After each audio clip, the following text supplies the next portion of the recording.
एक वयोवृद्ध व्यक्ति सोहनलाल दुगड़ के यहाँ मैं कलकत्ता में ठहरा था। वे पूरे मुल्क में एक महान जुआरी के रूप में प्रसिद्ध थे। सरकारी टैक्स चुकाने में उन्होंने एक पैसा कभी ना खर्चा। कर संबंधी दस्तावेज कभी तैयार ही नहीं किए। मुझे आश्चर्य होता था कि कैसे वे अपना सारा व्यवसाय संभालते हैं। जुआ और फिर करोड़ों रुपए की हार जीत, वे कैसे इतने रुपए पैसे का लेखा जोखा रखते हैं। एक बार जब मैं उसके घर पर रुका तो उनसे पूछा। वे मुझे अपने स्नानघर में ले गए। उनका सारा स्नानघर और वहां की दीवारों ही उनका वही खाता थी। कोई इनकम टैक्स अधिकारी सोच नहीं कर सकता था कि उनकी बाथरूम की दीवारों पर विभिन्न लोगों को लिए दिए तथा विदेश से आए गए सारे धन का हिसाब किताब लिखा हुआ था। पैसा कहाँ है, किस बैंक में, कौन सी खाता संख्या, कौन सा टेलीफोन नंबर इत्यादि सभी कुछ। उन्होंने बताया यही मेरा ऑफिस है। उनके टॉयलेट में 6 टेलीफोन थे। निरंतर फोन पर बात चलती रहती।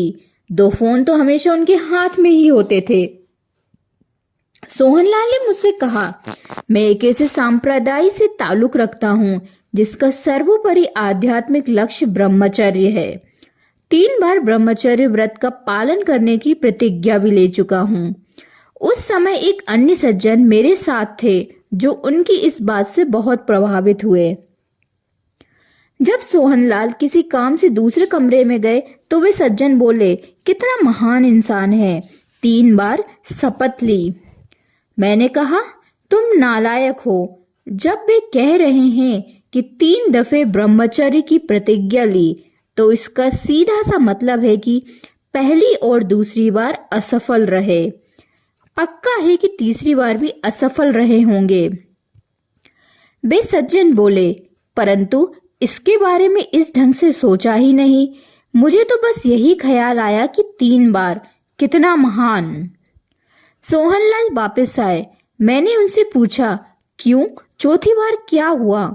जवाब मिला, मैं फिर साहस नहीं जुटा पाया, क्योंकि 3 बार असफल रहा और हर बार मैं आत्मग्लानि से शर्म से भरता गया और मैं बूढ़ा हूं।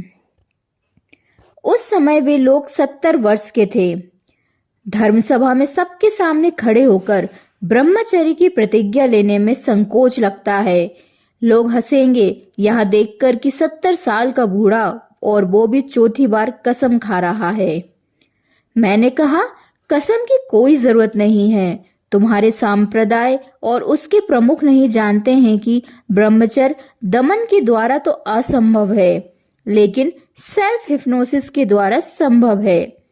उम्र की इस पड़ाव पर मैं इसे गलत भी नहीं कहता, परंतु यह आत्म सम्मोहन के द्वारा करना होगा। किसी प्रतिज्ञा आदि की आवश्यकता नहीं है। वे अति उत्साहित हुए, बोले, कुछ भी कीजिए, पर मैं मृत्यु से पहले ब्रह्मचर्य पालन करना चाहता हूँ, क्योंकि मेरे जीवन में यही एक चीज है जिससे मैं असफल रहा हूँ। मैं कभी किसी अन्य काम में हारा नहीं। सोहनलाल ने भारत के स्वतंत्रता संग्राम में करोड़ों रुपए दिए थे, अतः वे सभी नेतागण जो मंत्री वगैरह बने उन्हें बहुत ही सम्मान की दृष्टि से देखते थे और पिता तुल्य मानते थे।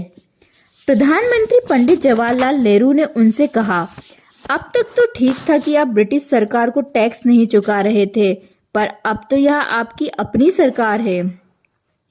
सोहनलाल बोले, याद रखो, मुझे कोई फर्क नहीं पड़ता कि कौन सी सरकार है। तुम जितनी रकम सोचते हो कि मुझे टैक्स में देनी चाहिए, उससे दुगनी रकम में दान कर सकता हूँ, पर टैक्स वह मैं कभी नहीं दूंगा। और तुम मुझे पकड़ भी नहीं सकते, क्योंकि मेरे पास कोई बही खाते नहीं हैं। मेरे अलावा कोई भी नहीं जानता कि मेरे पास कितनी पूंजी है, कितना निवेश है, निवेश कहाँ और कैसे है। यहाँ तक कि मेरा कोई सहयोगी या कर्मचारी भी नहीं है। इसलिए किसी प्रकार के टैक्स की चर्चा ही मत करो। हाँ, तुम दान की बात हमेशा कर सकते हो। अगर तुम्हारी सरकार को दान की जरूरत है तो मैं तैयार हूँ। बिल्कुल पहले की तरह जैसे आंदोलन के समय दे रहा था, वैसे अब भी मैं दे सकता हूँ। जब तुम्हारी सरकार को चाहिए। और सच में उन्होंने कभी कोई कर नहीं चुकाया, स्वतंत्र भारत सरकार को भी नहीं। उनका कहना था, मेरे अपने सिद्धांत हैं, मैं किसी का गुलाम नहीं हूं, पर इस ब्रह्मचर्य के बाबत मेरे अंदर एक घाव है। 3 बार मैं असफल रहा और मैं किसी मामले में पराजित होकर मरना नहीं चाहता। निश्चय ही वे दुर्लभ साहस वाले व्यक्ति थे। मैंने बहुत तरह के लोग देखे, मगर उसके जैसा हिम्मतवर कोई दूसरा नहीं देखा। जब वे पहली बार मुझसे रायपुर में मिले, जयपुर उनका अपना शहर था। मुझे सुनने के बाद वो मेरे पास आए, चरण स्पर्श किए और 10,000 रुपये दिए।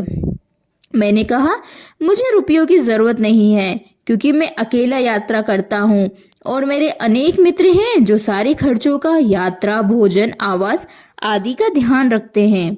इसकी कोई जरूरत नहीं है। उनकी आंखों में आंसू आ गए। बोले, मना मत कीजिए, मुझे दुख होगा, क्योंकि मैं बहुत ही दरिद्र आदमी हूँ।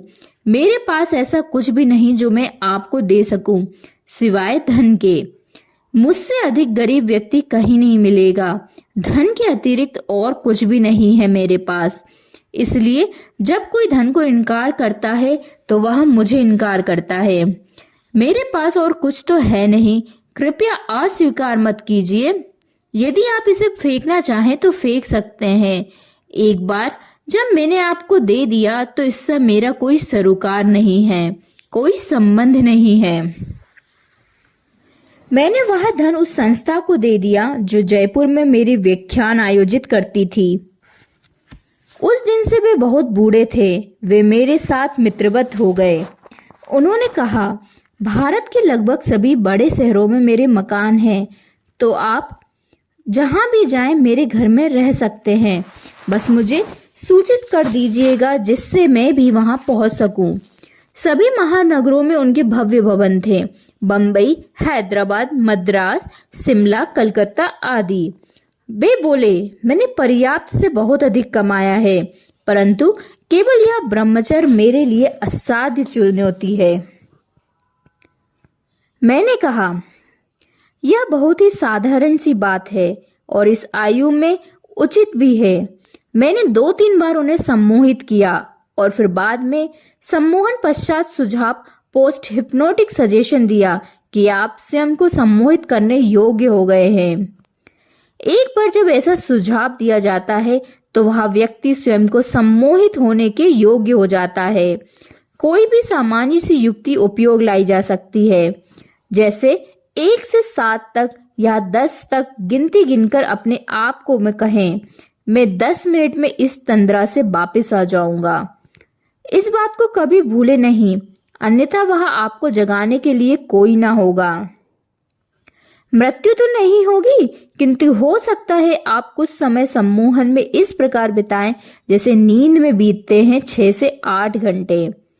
यदि आपके पास पर्याप्त समय है तब इस तरह के सुझाव की कोई आवश्यकता नहीं है, क्योंकि सम्मोहन निद्रा का एक अपना ही अनूठा सौंदर्य है, बहुत कोमल, शांत, जैसे आप हैं ही नहीं, और फिर अचानक वापस भी लौट आते हैं।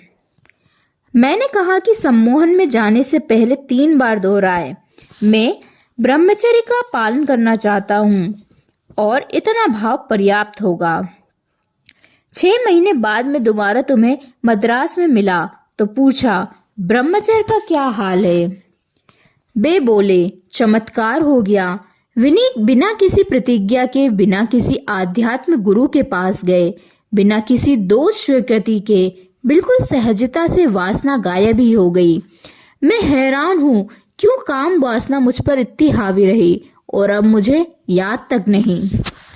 आप जान के आश्चर्यचकित होंगे कि सम्मोहन में ऑपरेशन तक किए जा सकते हैं बिना किसी एनेस्थीसिया, बेहोशी की दवा के। खतरनाक और बड़े ऑपरेशन तक मुमकिन है। सम्मोहन विज्ञान की ठीक से खोजबीन नहीं हुई है। इसे अनावश्यक रूप से उन बुद्धिहीन लोगों द्वारा निंदित किया है जिन्होंने इसे केवल एक मनोरंजन के दौरान वशीकरण के रूप में देखा। भरोसे के साथ शुरुआत करनी होगी। आप स्वयं भी इसे आरंभ कर सकते हैं, पर मुसीबत यह है कि आपको स्वयं पर विश्वास नहीं है, अन्यथा कोई और समस्या नहीं है। आपको सम्मोहित करने के लिए किसी की आवश्यकता नहीं है। आप स्वयं को सम्मोहित कर सकते हैं, परंतु परेशानी यह है कि कोई खुद पर विश्वास नहीं करता। आप स्वयं को भलीभांति पहचानते हैं। आप जानते हैं कि आप कितने क्षणपूर्ण हैं, कि आप कितने धूर्त हैं। आपको मालूम है आप कहते कुछ और करते कुछ और हैं। सुबह जल्दी उठने का निश्चय करते वक्त भी आपको अच्छी तरह पता होता है यह संकल्प कभी पूरा होने वाला नहीं। स्वयं पर अविश्वास यह मुख्य कठिनाई है। अतः किसी दूसरे की जरूरत पड़ती है जिस पर आप विश्वास कर सके, कोई ऐसा जिसके हाथों में आप बिना किसी भय के स्वयं को छोड़ सके। यदि सम्मोहनकर्ता सचमुच आपसे प्रेम करता है तो आपको शीघ्र ही आत्म सम्मोहन की कला सिखा देगा। तब आप पूर्णतः स्वतंत्र होंगे। आप जो भी चाहते हैं वैसा खुद ब खुद कर सकेंगे। यदि सिगरेट पीना छोड़ना चाहते हैं तो बहुत आसानी से कर सकेंगे।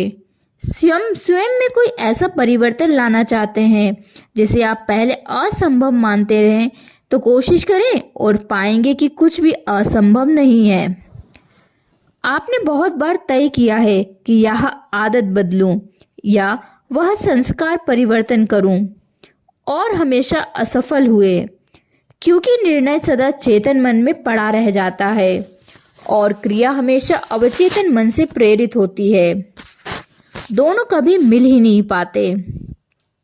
अवचेतन मन कभी नहीं सुन पाता जो कि चेतन मन ने तय किया है। चेतन मन अवचेतन को नियंत्रित नहीं कर पाता, क्योंकि अवचेतन मन विराट बहुत विस्तृत है, सतह पर छोटा सा खंड है चेतन है।